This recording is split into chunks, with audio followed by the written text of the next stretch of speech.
तो चलिए आज का क्लास स्टार्ट करते हैं। तो आज का क्लास एक क्वेश्चन से स्टार्ट करेंगे, ठीक है। तो देखिए क्वेश्चन क्या है। If 5b equal to 1/3 t की power 3 plus 2t plus 6 then find EMF at t equal to 1 second, ठीक है। अब यहाँ पे 5 भी दिया हुआ है, ठीक है, मैग्नेटिक फ्लक्स दिया हुआ है, हमें EMF निकालना है कितने सेकंड पे, 1 सेकंड पे, ठीक है। तो हम सबसे पहले क्या देखेंगे कि EMF और 5B में रिलेशन क्या होता है। तो हम फैराडेस लॉ से जानते हैं, क्या जानते हैं कि क्या कौन सा रिलेशन होता है EMF और 5 के बीच। तो E इक्वल टू होता है d5b बाई dt, ठीक है। ये होता है रिलेशन। नेगेटिव साइन जो आता था वो आता था लेंज लॉ के कारण, अभी मैं बस मैग्नीट्यूड की बात कर रहा हूं, ठीक है। तो हम देखते हैं कि E की वैल्यू कितनी होगी। तो सबसे पहले तो मैं डिफरेंशिएट कर देता हूं, d बाई dt 1/3 t की power 3 plus 2t plus 6 equal to ये हो जाएगा 3/3 t का square plus 2 plus 0 equal to t square plus 2। अब 8t इक्वल टू 1 सेकंड। तो ये हो जाएगा E equal to 1 plus 2 equal to 3, ठीक है। मैंने बताया था EMF कोई फोर्स नहीं है, EMF जो है वो कोई फोर्स नहीं है, एक तरह का वोल्टेज हम इसको बोल सकते हैं। तो इसका जो यूनिट है वो V आएगा, इसको फोर्स नहीं समझना है, ठीक है। तो ये नोट कीजिए, फिर आगे चलेंगे, हम अगले क्वेश्चन की ओर चलेंगे।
तो चलिए आगे बढ़ते हैं।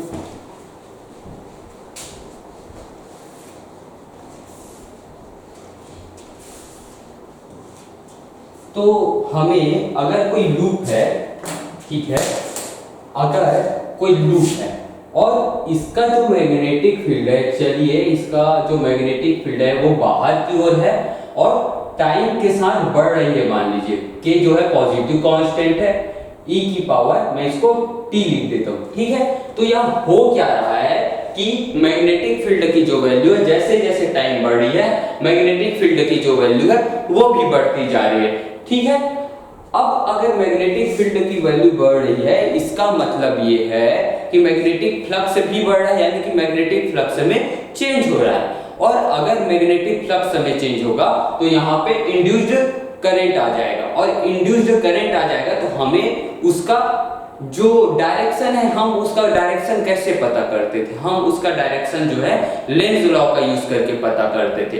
लेकिन एक और तरीका है, कुछ ट्रिक है जिसका यूज करके हम पता लगा सकते हैं कि भाई कि डायरेक्शन क्या होगा। ये जो केस है इसमें क्या हो रहा है कि फाई का जो वैल्यू है वो इंक्रीज हो रहा है। तो दो केस हो सकते हैं, या तो फाई बी की जो वैल्यू है वो इंक्रीज हो, या तो फाई बी की जो वैल्यू है वो डिक्रीज हो। तो दोनों केस के लिए हम देखेंगे कि क्या कि हम कौन सा ट्रिक यूज करें, कैसे क्या करें कि हमें इंड्यूस्ड करंट का जो डायरेक्शन है वो पता चल जाए।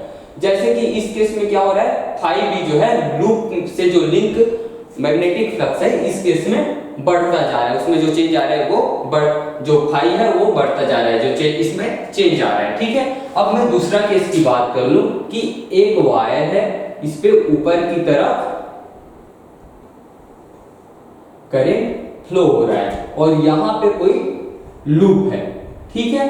अगर मैं इस लूप को पकड़ के आगे की ओर ले जाऊं तो क्या होगा, आगे की ओर जैसे ही ले जाता हूं तो मैग्नेटिक फ्लक्स जो है चेंज होगा, इससे भी जो मैग्नेटिक फ्लक्स है वो चेंज होगा, और जैसे जैसे दूर जाएगा मैग्नेटिक फ्लक्स में कमी होगी, ठीक है। अब इस वाले केस में मैग्नेटिक फ्लक्स बढ़ रहा है, इस वाले केस में मैग्नेटिक फ्लक्स कम हो रहा है। तो हम देखेंगे ट्रिक्स जिसका यूज करके हम सिर्फ हाथों का यूज करके बता देंगे कि इंड्यूस्ड करंट का जो डायरेक्शन है वो किधर है। हमें लेंज लॉ के बारे में फिर से सोचना नहीं पड़ेगा। हाँ, हम लेंज लॉ का यूज करके भी बता सकते हैं, लेकिन अगर आपको कोई कंफ्यूजन हो तो आप ट्रिक का भी यूज कर सकते हैं। तो सबसे पहले देखते हैं पहला केस, जब फाई बी डिक्रीज कर रहा हो, एक होगा डिक्रीजिंग के लिए और दूसरा जो होगा फाई बी इंक्रीज कर रहा हो, ठीक है। दो केस है, तो इसमें पहले वाले में देखिए थंब का जो डायरेक्शन आपको रखना है वो रखना है बी के डायरेक्शन में, और ये जो उंगलियां होगी, ये जो कर्ल उंगलियां हैं इसकी जो डायरेक्शन है ये आपको बताएगी इंड्यूस्ड करंट का डायरेक्शन, ठीक है। इसमें क्या करना है, जब फाई बी जब इंक्रीज हो रहा हो तो थंब का जो डायरेक्शन है वो आपको रखना है माइनस बी के डायरेक्शन में, यानी कि बी का डायरेक्शन अगर इधर है तो आपको अपना अंगूठा रखना है इस ओर, ठीक है। और जो उंगलियां हैं वो बताएगी आपको इंड्यूस्ड करंट का डायरेक्शन, ठीक है। अभी देखते हैं एग्जांपल।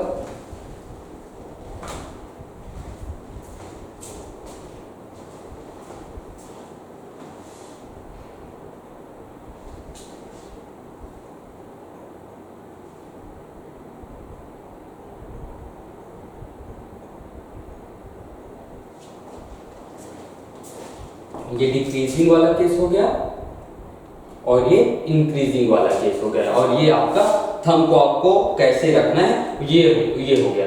अब इस वाले केस को देखिए, इस वाले केस में हो क्या रहा है, आपका जो मैग्नेटिक फील्ड है वो बढ़ रहा है, ठीक है। मैग्नेटिक फील्ड जो है बढ़ रहा है, यानी कि फाई बी भी बढ़ रहा है। तो इंक्रीजिंग वाले केस में क्या करना है, हमें अपने अंगूठे को रखना है माइनस बी के डायरेक्शन में, इसमें बी का जो डायरेक्शन है वो है इस ओर, और हमें अपने अंगूठे को रखना है अंदर की ओर। तो ये जो उंगलियां है, ये चारों उंगलियां जो हैं वो मुझे बताएंगी आई का डायरेक्शन। तो आई का डायरेक्शन किधर होगा, इस तरफ होगा, ठीक है। ये इंड्यूस्ड करंट का जो डायरेक्शन है वो इस तरफ होगा। ये लेंज लॉ के हिसाब से ही है, लेंज लॉ से कुछ अलग रिजल्ट नहीं आ रहा है, लेंज लॉ के हिसाब से ही आ रहा है, ठीक है।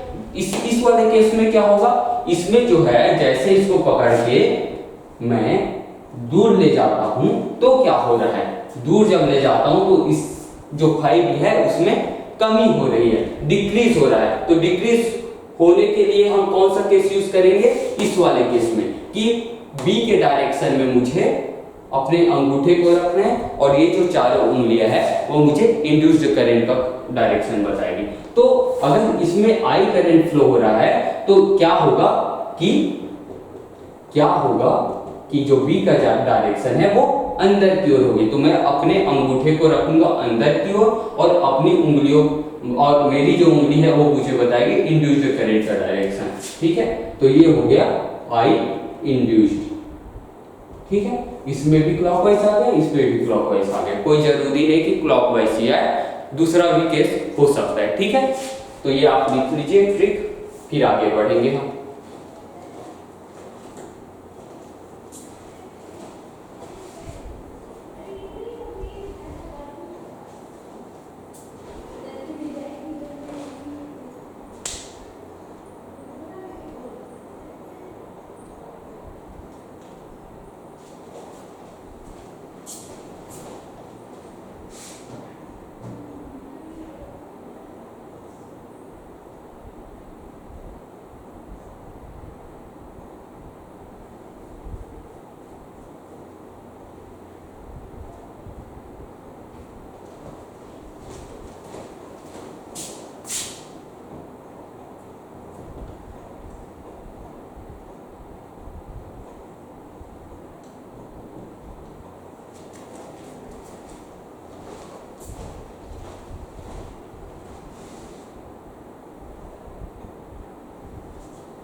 ठीक है, नेक्स्ट क्वेश्चन में चलते हैं हम, फिर देखते हैं कैसे सॉल्व करना है। नेक्स्ट क्वेश्चन क्या है, नेक्स्ट क्वेश्चन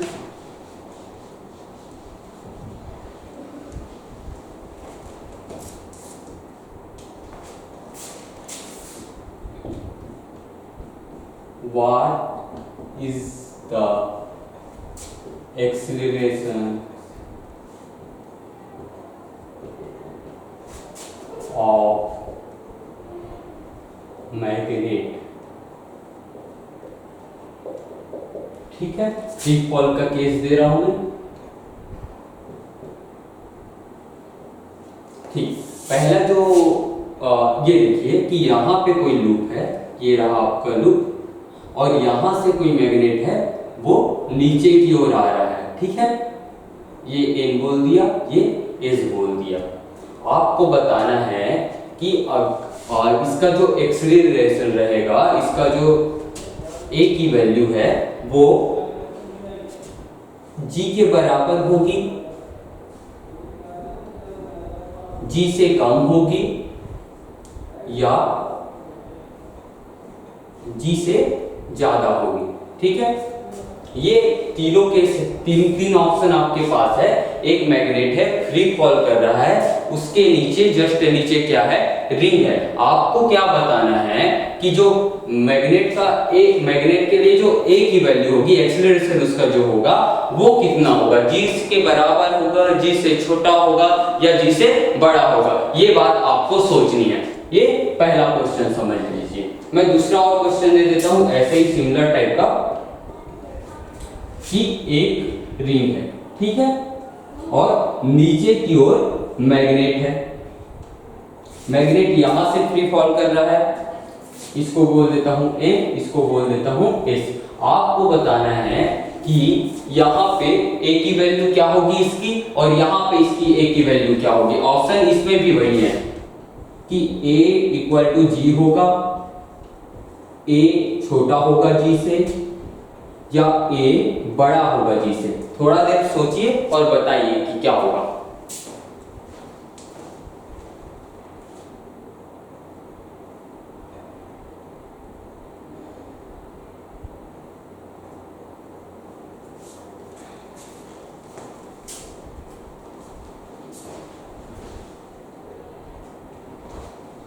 चलिए देखिए, जब ये ऊपर से गिरेगा, फ्री फॉल करेगा, तो होगा क्या कि मैग्नेटिक इसमें ये लूप के जो फाई है, जो फ्लक्स है मैग्नेटिक फ्लक्स, इससे जो लिंक मैग्नेटिक फ्लक्स है वो चेंज होना शुरू हो जाएगी। और जैसे ही चेंज होना शुरू हो जाएगी, इसमें इंड्यूस्ड करंट आ जाएगा। और इंड्यूस्ड करंट आ जाएगा तो इंड्यूस्ड करंट क्या करेगा कि उस चीज को अपोज करने की कोशिश करेगा जिसके कारण वो पैदा हुआ है। ठीक है, तो ये क्या करेगा, अपने ऊपर वाले पार्ट को, रिंग के ऊपर वाले पार्ट को ऐसा कर लेगा, ऐसा पोल बना देगा जिससे ये जो नीचे आ रहा है उसको रोकने की कोशिश करे। ठीक है, यानी कि इसको रोकने की कोशिश करे। तो वो कब होगा, वो होगा जब ये ऊपर वाले पार्ट को एन बना ले और नीचे वाले पार्ट को एस बना ले। ठीक है, तो इस केस में क्या होगा, जैसे ये ऊपर वाले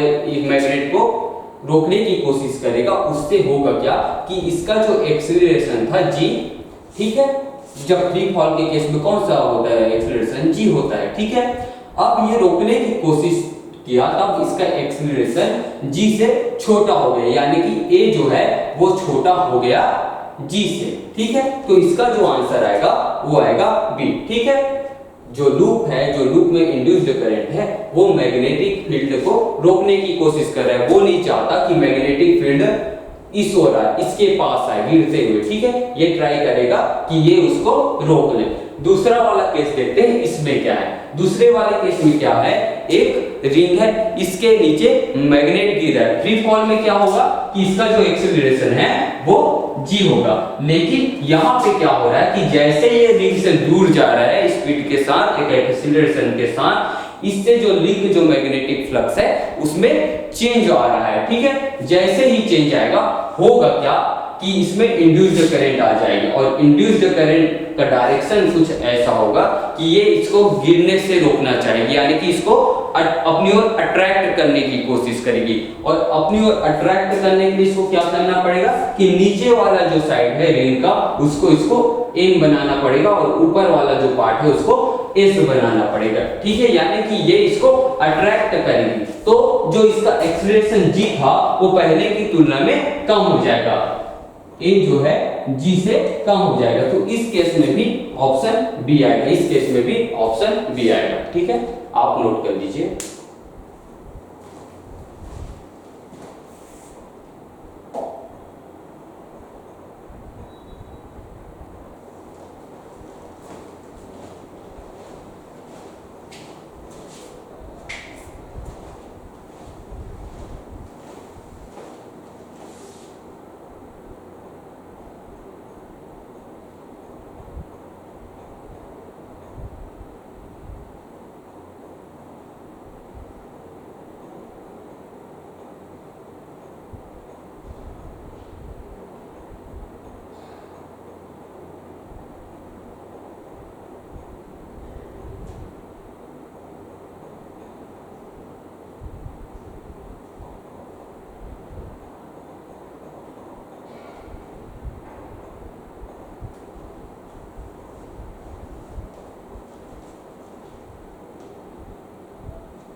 ठीक है, चलिए आगे बढ़ते हैं।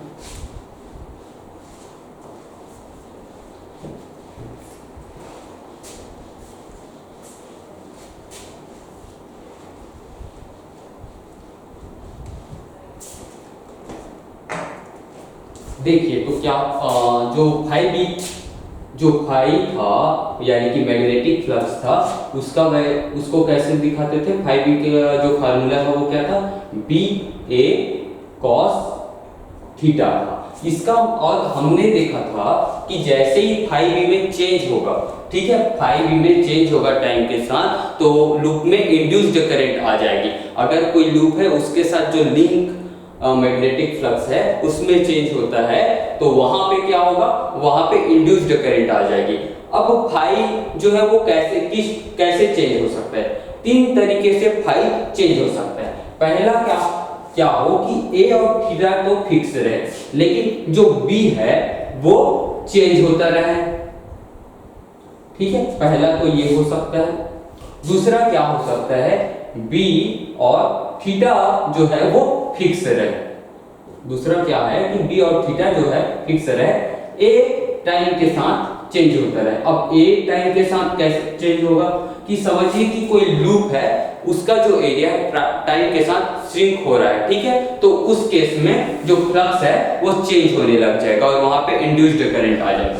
तीसरा क्या हो सकता है कि भाई जो बी और ए के बीच का जो एंगल है थीटा, वो भी चेंज होता रहे, वो फिक्स न रहे। ज्यादातर केस में क्या होता है कि ये फिक्स रहता है, लेकिन अगर ऐसा कुछ केस हुआ कि थीटा जो है वो चेंज हो रहा है, तो वहां पे भी मैग्नेटिक फ्लक्स जो है चेंज होगा। ठीक है, तो ये 3 कंडीशन हो गए। अब हम देखेंगे मोशनल ईएमएफ।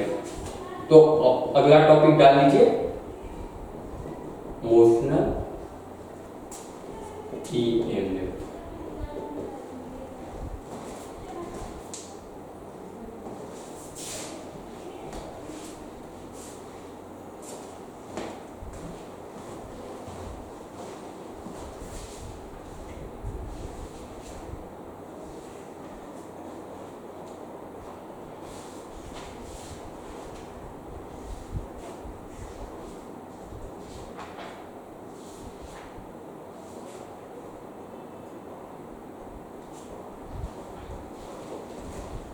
ठीक है,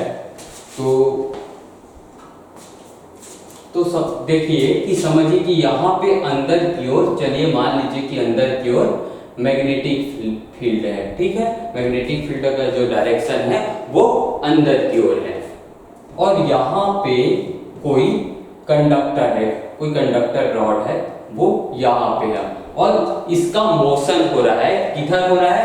ये हो रहा है इस डायरेक्शन में।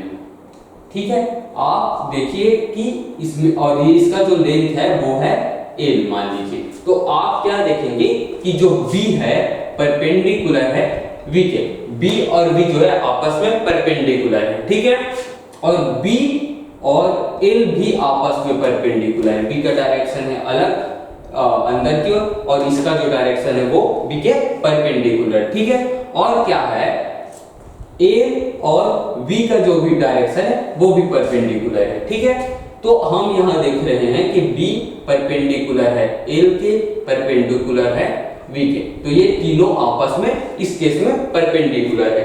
अब देखिए जो कंडक्टर होता है उसमें होते हैं फ्री इलेक्ट्रॉन। ठीक है, और जब इलेक्ट्रॉन क्या है? इलेक्ट्रॉन है चार्ज, और जब चार्ज जो मूव करते हैं, मोशन करते हैं मैग्नेटिक फील्ड में, तो उनमें लगता है मैग्नेटिक फोर्स। ठीक है, तो अगर इसमें इलेक्ट्रॉन है, देखिए कि यहाँ पे कुछ फ्री इलेक्ट्रॉन है, समझिए ये फ्री इलेक्ट्रॉन, ये फ्री इलेक्ट्रॉन सब तरफ फैले हुए, ये फ्री इलेक्ट्रॉन है।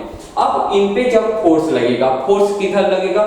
कि ये पॉजिटिव चार्ज के लिए क्या करते हैं कि ये मैग्नेटिक फील्ड का डायरेक्शन, ये चार्ज के मोशन किस डायरेक्शन में हो रहा है वो, और ये पॉजिटिव चार्ज पर फोर्स किधर लगेगा वो, यानी कि पॉजिटिव चार्ज होता तो उस पर फोर्स लगता ऊपर की ओर। यहाँ पे क्या है? यहाँ पे है नेगेटिव चार्ज। इसका मतलब है कि जो फोर्स होगा नेगेटिव चार्ज पे वो नीचे की ओर लगेगी। तो मैं दिखा देता हूं कि नीचे की ओर नेगेटिव चार्ज पे फोर्स लग रहा है, तो इधर क्या होगा, इधर इलेक्ट्रॉन की कमी होगी, ठीक है, जिसको मैं बोल देता हूं पॉजिटिव।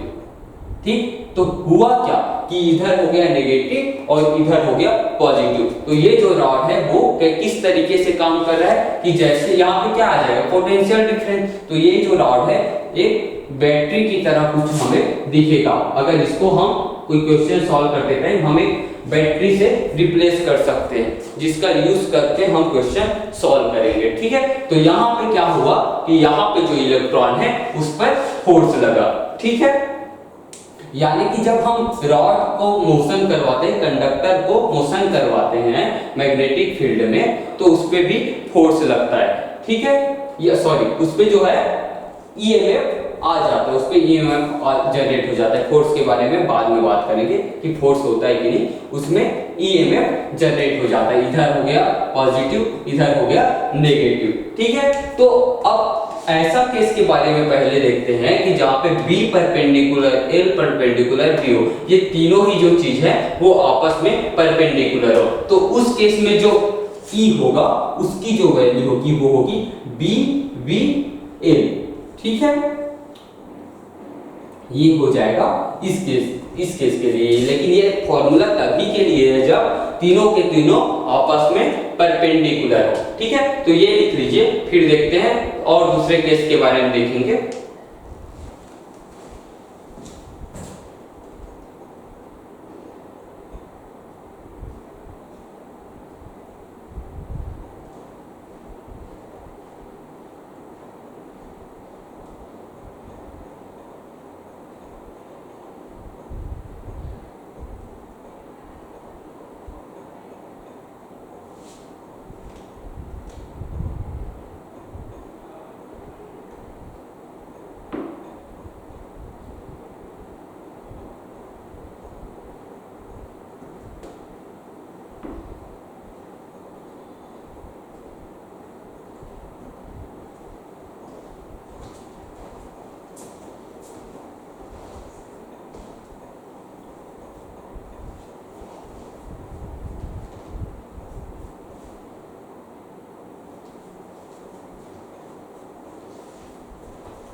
ठीक है, चलिए क्वेश्चन देखते हैं इससे ही रिलेटेड। तो अगर V, B और L जो है परपेंडिकुलर है तो होगा क्या कि जो होगा क्या कि E की जो वैल्यू है वो BVL होगी, और इसको हम कुछ इस तरीके से रिप्लेस कर सकते हैं। देखिए पॉजिटिव किधर होगा, नेगेटिव किधर होगा, तो V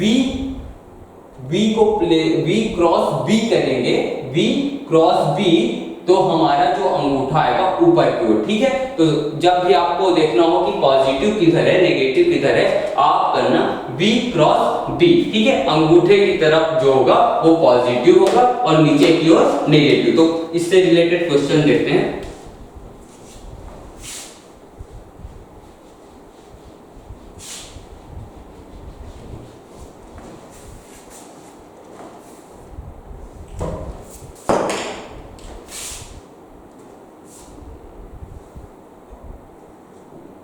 Find current in 5 ohm resistance.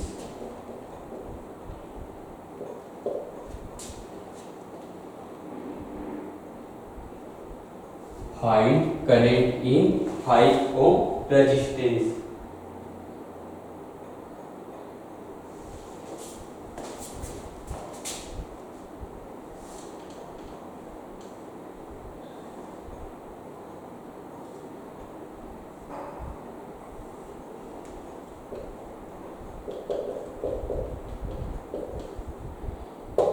ठीक है। ये आपका मैग्नेटिक फील्ड है जो जिसका डायरेक्शन अंदर की ओर है। ठीक है। ये रेजिस्टेंस है 5 ओम का, 5 ओम का। और जो ये है कंडक्टर रॉड जो इस सर्किट के साथ जुड़ा हुआ है, और जो कंडक्टर रॉड है वो आगे बढ़ रही है 5 मीटर पर सेकंड के स्पीड से, v इक्वल टू 5 मीटर पर सेकंड। ठीक है। और जो b की वैल्यू है वो है 1 टेस्ला। ठीक है। तो आपको बताना है कि जो 5 ओम का रेजिस्टेंस है उस पे कितना करंट जो है वो फ्लो होगा। और जो एल है, ये जो लेंथ है वो है 1 मीटर का। तो क्या करेंगे, सबसे पहले चेक करेंगे कि जो b है, a है और v है, तीनों क्या परपेंडिकुलर है। तो अपने केस में हाँ, तीनों परपेंडिकुलर है, b perpendicular, l perpendicular, v। ठीक है। तो हम यहाँ पे यूज कर सकते हैं E इक्वल टू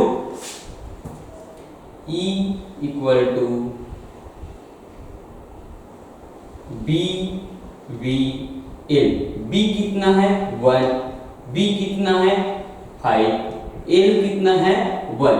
तो अपना जो आंसर आएगा, E की जो वैल्यू आएगी वो आएगी 5 वोल्ट। अब 5 वोल्ट आएगा, मैंने बोला था कि इसको हम एक बैटरी से रिप्लेस कर सकते हैं, और बैटरी का पॉजिटिव टर्मिनल किधर होगा वो देखने के लिए V क्रॉस B करना है। तो V का डायरेक्शन है कुछ इस तरह, और B का जो डायरेक्शन है कुछ अंदर की ओर। ठीक है। तो ये हो गया V और B, यानी कि जो पॉजिटिव टर्मिनल है वो आएगा ऊपर की ओर। मैं इसको रिप्लेस कर सकता हूं कुछ ऐसे। नीचे डायग्राम बना देता हूं। चलिए इस तरफ डायग्राम बना देता हूं।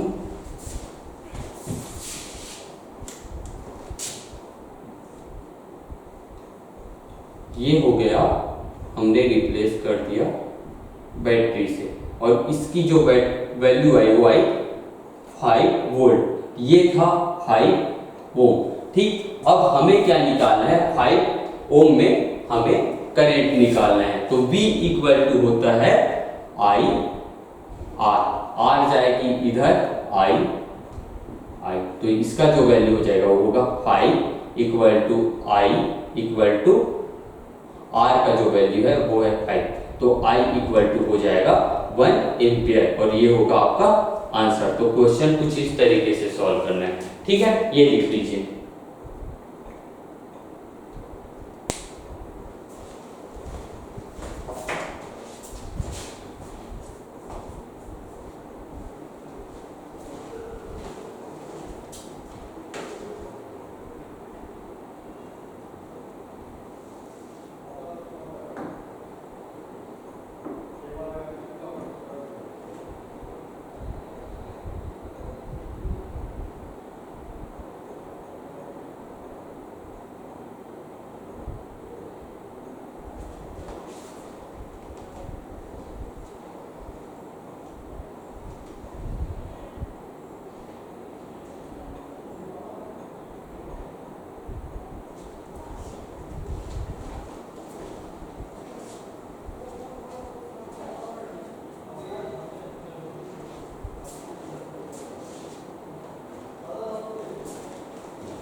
ठीक है, चलिए आगे बढ़ते हैं। तो अभी हमने जो केस देखा था उसमें V, B और A जो था वो परपेंडिकुलर था, वो एक स्पेशल केस था। ठीक है, ज्यादातर क्वेश्चन उसी से बनते हैं, B और L परपेंडिकुलर हो वो केस से। लेकिन दूसरे केस भी होते हैं, जैसे कि हम सबसे पहले बात करेंगे जनरल केस का। ठीक है, कि जनरल, पहले तो जनरल फार्मूला है क्या, जो हमने BL जो यूज किया वो था स्पेशल केस उसका। तो जनरल जो फार्मूला है उसके लिए देखिए,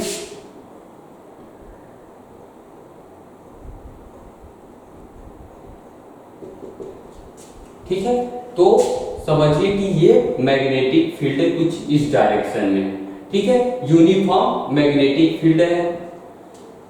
ये कोई कंडक्टर है कुछ इस तरीके से, ये रहा आपका कंडक्टर। मैग्नेटिक फील्ड की वैल्यू आप भी मान लीजिए, कंडक्टर की जो वैल्यू है वो आप मान लीजिए, कंडक्टर का जो लेंथ है वो एक वेक्टर मान लीजिए, और जो इसका जो स्पीड है समझिए कुछ इस डायरेक्शन में है। अब हमें यहाँ पे तीन चीजों की जरूरत पड़ेगी। एक है B और L के बीच का B और A, ठीक है, तो L और ये है B। ठीक है, तो हमें सबसे पहले B और B के बीच का एंगल थीटा देखिए, और आप L और ये हो गया V और B के बीच का एंगल, और आप देखिए V और L के बीच का एंगल, इसको मैं मान लेता हूं अल्फा। कहने का मतलब क्या है कि यहाँ पे जो थीटा है वो 90 डिग्री अब नहीं है, अल्फा जो है वो भी 90 डिग्री नहीं है। हो सकता है स्पेशल केस है वो हम देखेंगे, लेकिन अलग अलग केस में क्या होगा उसके बारे में हम चर्चा करते हैं पहले तो, कि क्या होगा फिर, कि अलग अलग केस में क्या होगा। तो जो जनरल जो फार्मूला आपका आएगा E के लिए वो होगा V cross B dot L। ठीक है, V cross B dot A, तो ये आपका जो फार्मूला है हर एक केस के लिए। अब मैं जैसे ही तीनों को परपेंडिकुलर कर दूं इस V, B और L को, तो मैं फिर से वही E equal to V B L पा जाऊंगा। कब B परपेंडिकुलर हो V के, B परपेंडिकुलर हो L के, तब। ठीक है, अब अलग मैं इसके बारे में कुछ स्पेशल बातें आपको बता देता हूं, जिससे जो क्वेश्चन है वो सॉल्व करने में आपको आसानी जाएगी। तो पहला जो बात है वो यही वाला केस है कि if B perpendicular L, then E equal to B L। ठीक है, दूसरा जो है if any two of B L are parallel,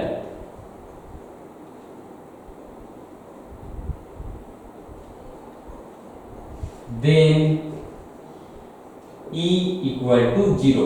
देखिए परपेंडिकुलर था तब तो वैल्यू थी इतनी, लेकिन अगर इसमें से कोई भी दो चीज पैरेलल हो जाए, जैसे कि B और V का जो डायरेक्शन है, जैसे ये B है और जो रॉड है उसका जो B का डायरेक्शन है वो भी इसी डायरेक्शन में हो जाए, तो E का जो वैल्यू है वो 0 हो जाता है। ठीक है, या दूसरा बात बोलूं कि ये अगर रॉड है, ठीक है, और रॉड का जो L के डायरेक्शन में B का भी डायरेक्शन अगर आ जाए तो भी E का जो वैल्यू है वो 0 हो जाता है। तीनों ही चीजों में, तीनों जो क्वांटिटी है उनमें से कोई दो अगर पैरेलल हो जाए, ठीक है, तो होगा क्या कि E की जो वैल्यू है वो 0 आ जाएगी। तो वो पहला बात था, ये दूसरा बात है। अब देखिए कि ये रॉड है समझिए, ठीक है, और V की जो वैल्यू है कुछ इस तरीके से,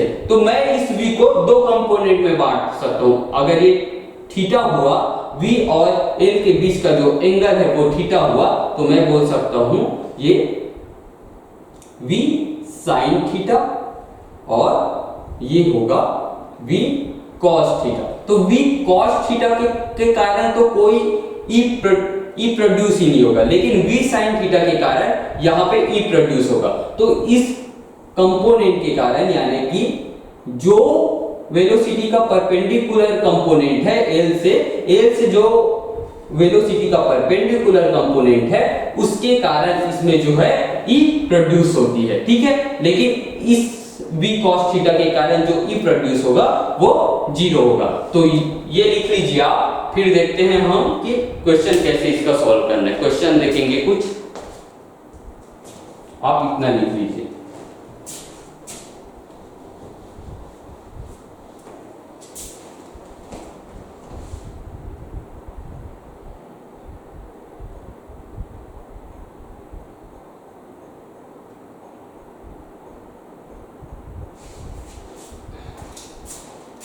यहाँ पे लिख लीजिए B पैरेलल L और L पैरेलल हो V के और V पैरेलल हो B के। तीनों में से कोई भी केस हो तो E की जो वैल्यू है वो 0 हो जाएगी।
ठीक है, चलिए क्वेश्चन देख लेते हैं।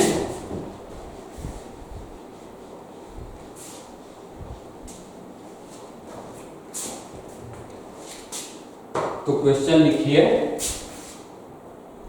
Find motional EMF in conductor.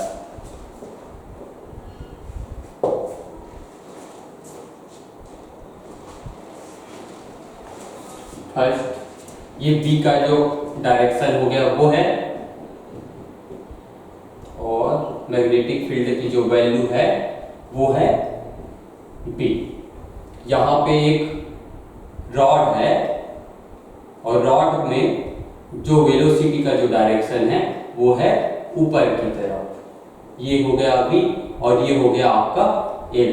ठीक है, दूसरा जो केस है वो है ये बी का डायरेक्शन,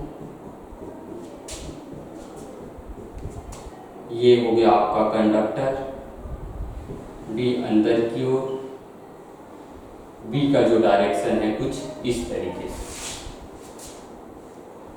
ठीक, थर्ड लिखता हूं,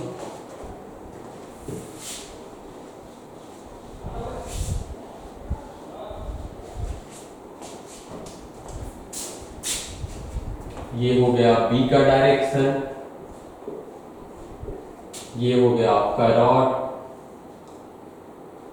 और ये हो गया V का डायरेक्शन। यहाँ पे B, यहाँ पे L, यहाँ पे P, यहाँ पे एल।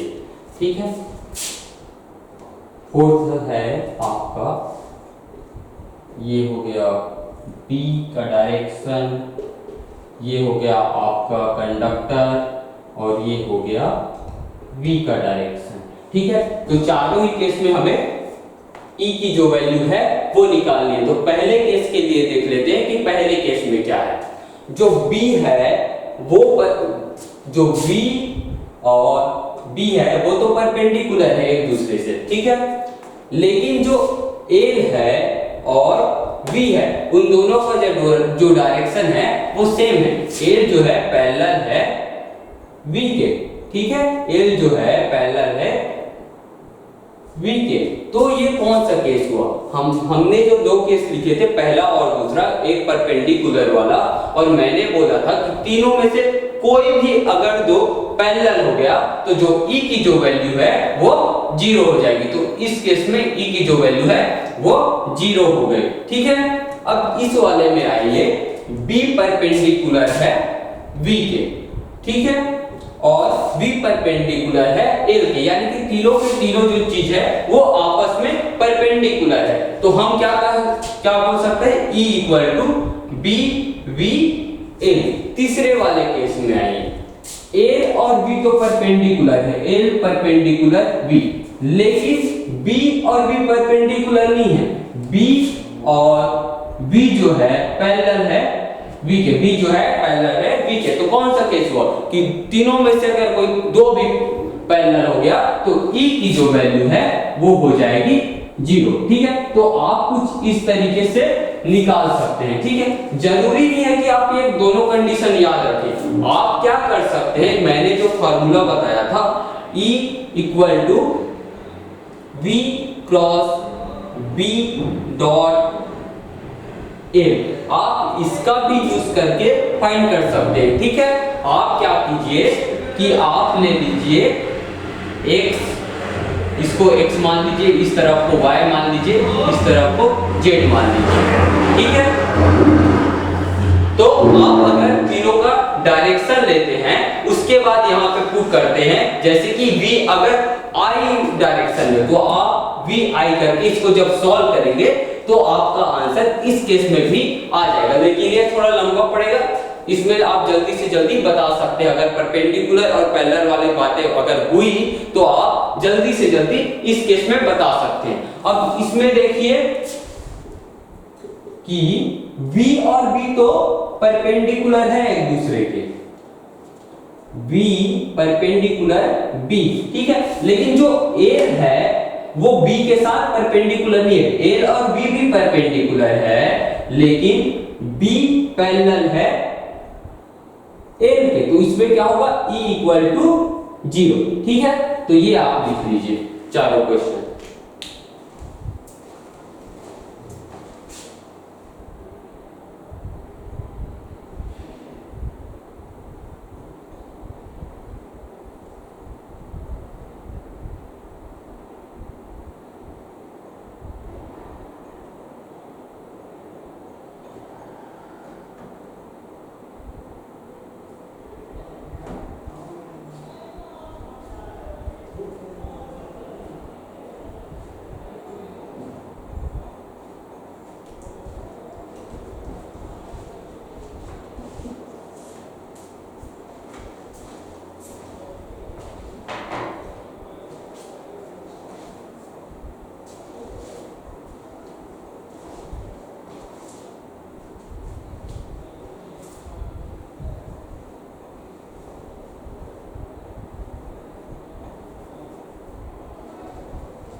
ठीक है, तो आगे की बात हम अगले क्लास में करेंगे।